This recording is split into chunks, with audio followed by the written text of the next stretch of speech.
توفى زوجي من 3 أشهر تقريباً. الأشخاص اللي تحبوهم في حياتكم مو بس أهلكم، قولوا لهم إنكم تحبوهم، لأنه ما تعرفوا متى الموت حياخدهم منكم أو حياخدكم أنتوا منهم. من 3 سنين تقريباً بال 2019 شخصت بمرض سرطان الثدي. أول شي رحت عليه رحت صلي وطلبت بس إنه ما أموت. خفتي من الموت؟ طبعاً. طلعي لي في الكاميرا وعطي رسالة بنتك. شو بدي أقول لها لصوفيا؟ كيف نختار أنواع الصدريات من بعد ما نتعالج من البريست كانسر اللي هو سرطان الثدي؟ هلو حبايبي، كيف أنا؟ اليوم رح يكون معايا ضيفتين. أول ضيفة هي تينا شغوري، وتينا شغوري رح تحكينا أنا وإنتو عن قصتها مع الكانسر، وكمان معايا حيكون ميس محمد. يا عمري أنت يا عمري.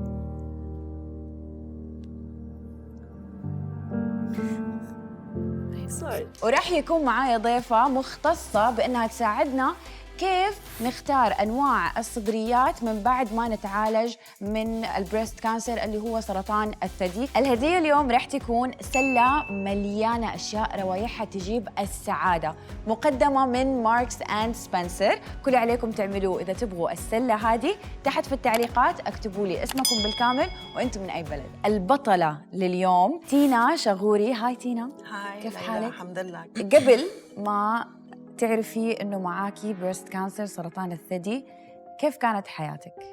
سؤال كتير حلو. كان عمري 39، عندي ولدين يعني بنت وصبي، عم بشتغل كارير وايز، يعني مهنتي كانت كتير منيحة أو شغلي كان كتير منيح، صحتي كتير منيحة، مبسوطة بحياتي الزوجية، مبسوطة بحياتي كأم، مبسوطة يعني سنتي اللي عرفت فيها كانت واحدة من أحلى الصيفيات أصلاً بحياتي. وإيش اللي خلاكي تروحي تفحصي؟ حسيت بكتلة وكنت أفحص حالي أكيد كل سنة عند الطبيب. أنت أوريدي كل سنة تروحي تفحصي؟ أوكي. ما كنت عاملة ماموجرامز قبل لأنه كان عمري 39، نحن على 40 مفروض نبلش ماموجرامز. رحت عند الطبيب دغري immediately بنفس النهار، actually حجزت موعد وشفت الطبيب. بفتكر من أول 3 ثواني عرف إنه كانسر. لأنه كانت أطول 20 دقيقة صمت بحياتي. بدك تعتبري من هيدي اللحظة لبعد أسبوع كانوا طلعوا كل النتائج أصعب شيء بالدنيا. هيدا أسبوع أكيد ما نمت، ما أكلت، ما قدرت أحكي مع حدا. كيف خبرت؟ بدي أخبر أمي وبدي أخبر، وأنا كان شهر أو شهرين قبل بيي توفى. يعني ما في يعبر لك شو الخوف بيكون، يعني أكثر من خوف. يعني بيكون خوف مع مزيج من الحيرة، مع مزيج من شو ناطرني. أول شي رحت عليه رحت صلي وطلبت بس إنه ما أموت. يعني إنه أكيد ما حأطلب إنه شو بدك تطلبي، بس طلبت إنه شو ما كان الدايجنوسيس إنه ما أموت. خفتي من الموت؟ طبعاً. كنت تفكري بالموت قبلها؟ ما تخطر لك؟ كنت خاف على أهلي. حبيبي انتي تعالي أبغى أحضنك.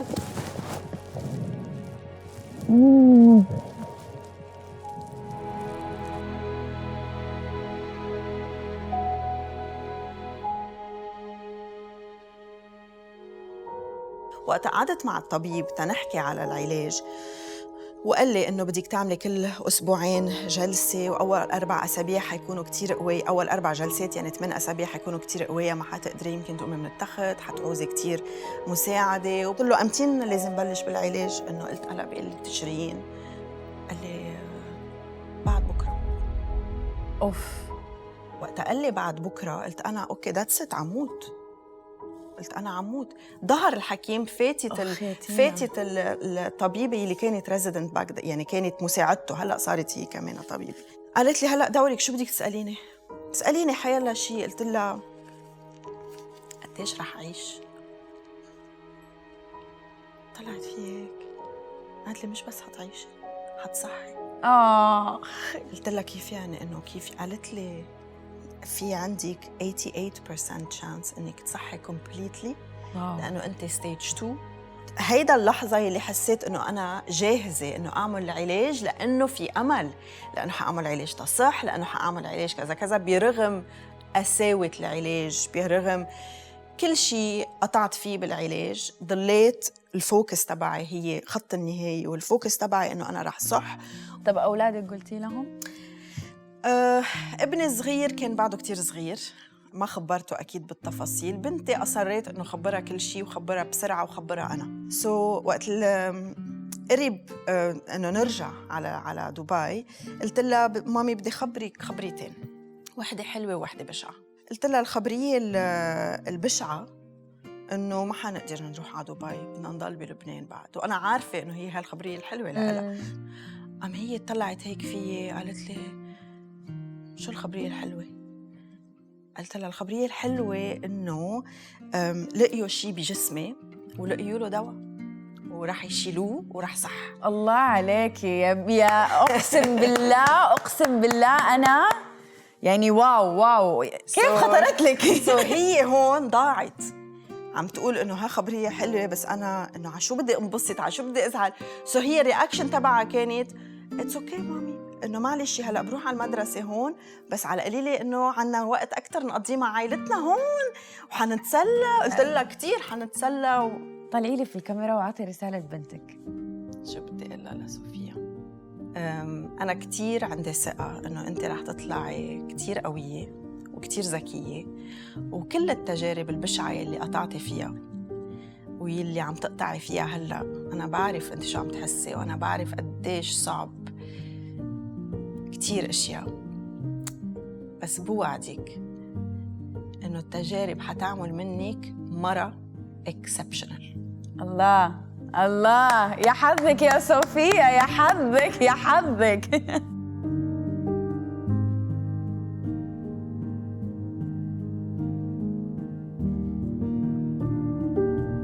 كتير متعب العلاج، كتير متعب وكتير متعب. كيف كان دعم زوجك ليكي في المرحلة هذه؟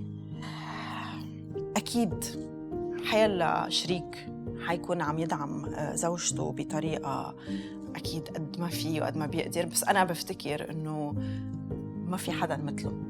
رح أقول لك ليش، ومش لأنه زوجي ومش لأنه منه معي اليوم بقى، بس لأنه دقيقة إيش؟ توفى زوجي من 3 أشهر تقريباً. نعم، بآخر ماي صار عنده cardiac arrest، يعني ذبحة قلبية. اوكي، نوبة قلبية. طيب نوبة قلبية. دعوت بسلامتك يا عمري. تسلمي. دعم أكيد ما له نهاية، ترك شغله، ترك كل شيء، ترك سفراته، ترك كل شيء وقعد معي، كان يروح معي على كل جلسة، يعمل يعني عم يهتم بأنه أكيد ما أكون عايزة شيء، ما التهي بقصص ما لها طعمة، كان حتى عم يهتم بالولاد. أكيد بعدين عرفت قد ايه كان هيدا كتير صعب عليه، وقد ايه كان عنده خوف، وقد ايه كان عنده أكتر من خوف، بعد هلع إنه موت وإنه يصير لي شيء وإنه يضل لحاله مع الأولاد. تتشوف الأقدار. وقت خسرت جوزي وعرفت قديش الحياة هيك ممكن تطير، وهذا الشيء بيخليك تصيري كتير عقلانية وتفكري بأشياء براكتيكال. يعني بتصيري تفكري خاصة بس يكون عندك مسؤوليات وولاد، إنه أنا بكرة إذا متت شو بدهم يعملوا. بتصيري تفكري بتشيك ليست، بتصيري تقولي بدي أوكي بحط لهم باسوردز، حسابات البنك، كل واحد منا لازم يكون عنده بلاك بوكس، لأنه في كتير أشياء بنحب نقولها منروح قبل ما يجينا الفرصة نقولها. وهيدي أكتر قهرة أنا عندي إياها، إنه يمكن كان في شيء بده يقوله، أو كان في شيء، أكيد مش يمكن في شيء بده يخبر ولاده، في رسالة بده يخبر أمه، يمكن بده يخبرني ما قدر يقولها لأنه ما بيعرف. آخر رسالة أبغاكي توجهيها إلى الملاك حقك، زوجك. لزوجي اللي توفى ريكاردو بدي أقول لك إنه اشتقت لك، بس بوعدك إنه حتكون فخور بصوفيا وبساندرو وفيي، وحكون عم بهتم بصوفيا وبساندرو وبأمك ببيك بأختك كأنك أنت موجود. بحبك.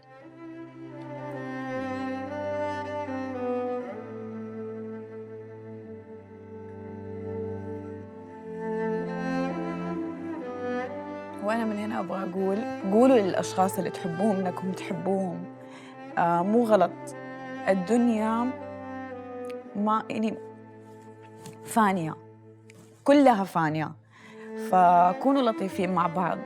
أشخاص اللي تحبوهم في حياتكم مو بس أهلكم، أصحابكم، إيش ما كان، قولوا لهم إنكم تحبوهم، لأنه ما تعرفوا متى الموت حياخدهم منكم أو حياخدكم أنتوا منهم. لازم أمسح دموعي وأرجع. أوكي يا جماعة، كده نكون وصلنا لنهاية الفقرة هذه. لا تنسوا، خليني أفكركم بأنه هدية اليوم هي سلة مليانة أشياء رويحة مرة حلوة، وبدي لوشن وشاور جل وكل الكلام هذا.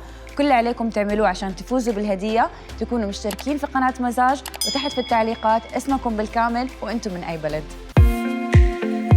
الحين وصلنا لتاني فقرة، واللي هي فقرة جدا مهمة ولازم بنات تتابعوها بشكل مرة كويس. كيف من بعد ما الامرأة تعمل العملية حقت سرطان الثدي، ايش هي الاشياء اللي البنت تعاني منها، وكمان ايش الاشياء اللي تحتاجها، وكيف الطرق الصح اللي تختاري فيها الصدرية حقتك. معايا عزيزتي ميوستي. أنا أحب الحياة ليلى، فالرغبة هي اللي تعطيني الطاقة. ومعانا كمان الأخصائية سلمى من ماركس أند سبنسر. من بعد العملية إيش أكثر شيء ممكن يكون يزعج الامرأة؟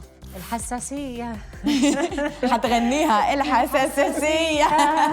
الحساسية من أنواع قماش معين. قماش بالضبط، لأن أوكي. الصدرية اللي نلبسها من بعد العملية في مستشفيات توفر الصدرية الملازمة لازم تكون بعد العملية، وفي منهم يقولون البسوا سبورتس برا.